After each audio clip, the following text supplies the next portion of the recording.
Comment travailler sur soi-même? Par où commencer? C'est ce que vous allez découvrir dans cette vidéo. Bonjour à tous, bienvenue sur la chaîne Évoluons Ensemble, la chaîne qui te fait évoluer vers plus de bonheur, de liberté et d'abondance. Alors cette vidéo est la suite de la première vidéo que j'ai réalisée qui s'intitule « Pourquoi travailler sur soi ». Si vous ne l'avez pas vue, je vous recommande vraiment de la regarder, elle s'affiche juste ici. Alors aujourd'hui, voici ce que nous allons voir dans cette vidéo. Alors tout d'abord, nous verrons l'état d'esprit à adopter, l'état d'esprit qui va distinguer une personne qui stagne dans sa vie d'une personne qui change et qui évolue. Puis ensuite, vous découvrirez l'étape nécessaire, indispensable à tout changement. Et enfin, nous verrons des exemples concrets de choses à faire pour travailler sur soi-même. Vous êtes prêts? C'est parti!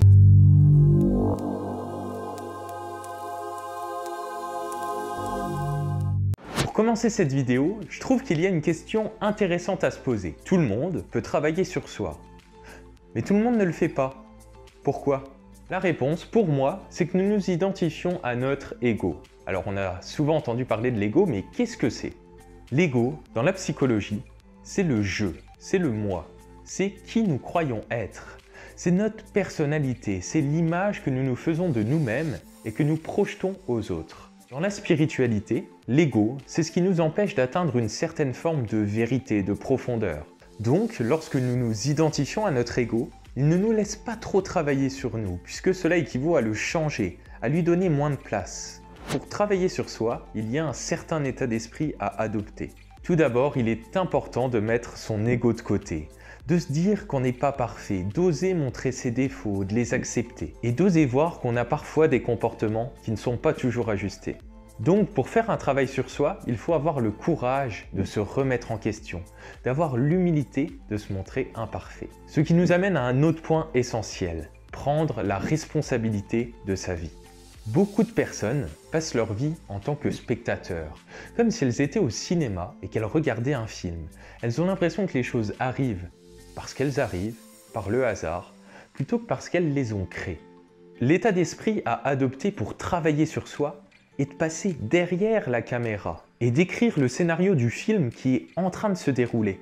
Car ce serait dommage d'être déçu et d'avoir des regrets le jour où le film de votre vie se terminera. Alors maintenant, voyons voir par où commencer un travail sur soi. Alors je pense que comme chaque personne est différente, il n'y a pas un chemin unique. Ça va dépendre de la personnalité, du parcours de chacun. Donc je pense qu'on a vraiment la liberté de commencer où on veut. Pour commencer un travail sur soi, il va tout d'abord falloir savoir quoi travailler. Donc il va être nécessaire d'apprendre à se connaître davantage. C'est-à-dire apprendre à identifier nos limites, nos peurs, mais aussi nos besoins et nos désirs.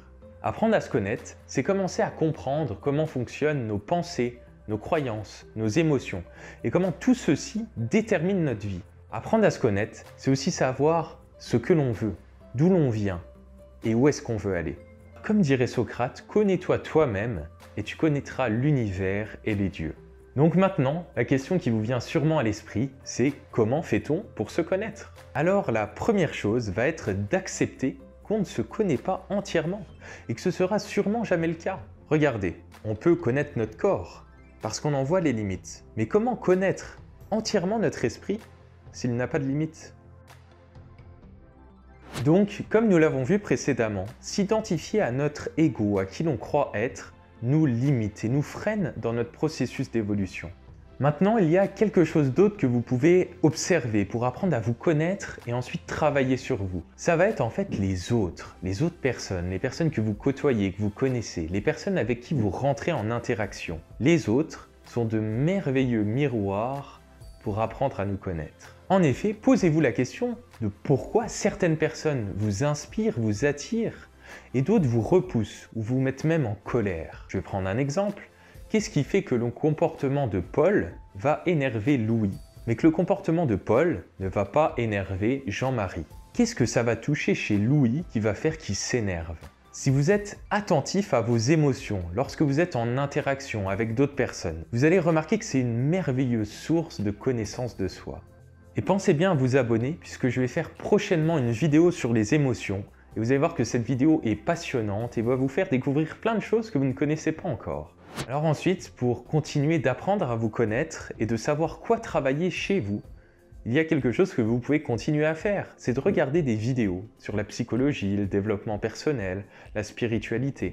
Vous pouvez aussi vous acheter des livres sur ces domaines et vous pouvez aussi choisir de vous former, d'apprendre des nouvelles choses, de vous former à l'hypnose, à l'EFT, à la PNL, ou de faire des stages tels que de la méditation, des retraites silencieuses ou d'autres expériences que vous ne connaissez pas encore. Et donc, une fois que vous aurez eu suffisamment de déclics, de prise de conscience, de choses à travailler sur vous, vous aurez le choix, la liberté de choisir ce par quoi vous voulez commencer.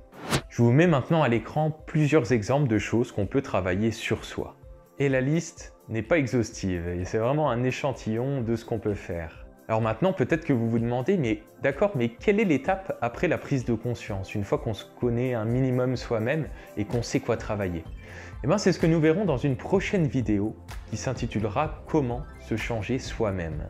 Merci d'avoir regardé cette vidéo jusqu'au bout. J'en suis sûr que vous connaissez au moins une personne à qui partager cette vidéo. Faites-le, ça m'aide beaucoup. Et n'oubliez pas de vous abonner, ça vous permettra de rien louper. Et souvenez-vous, évoluons ensemble.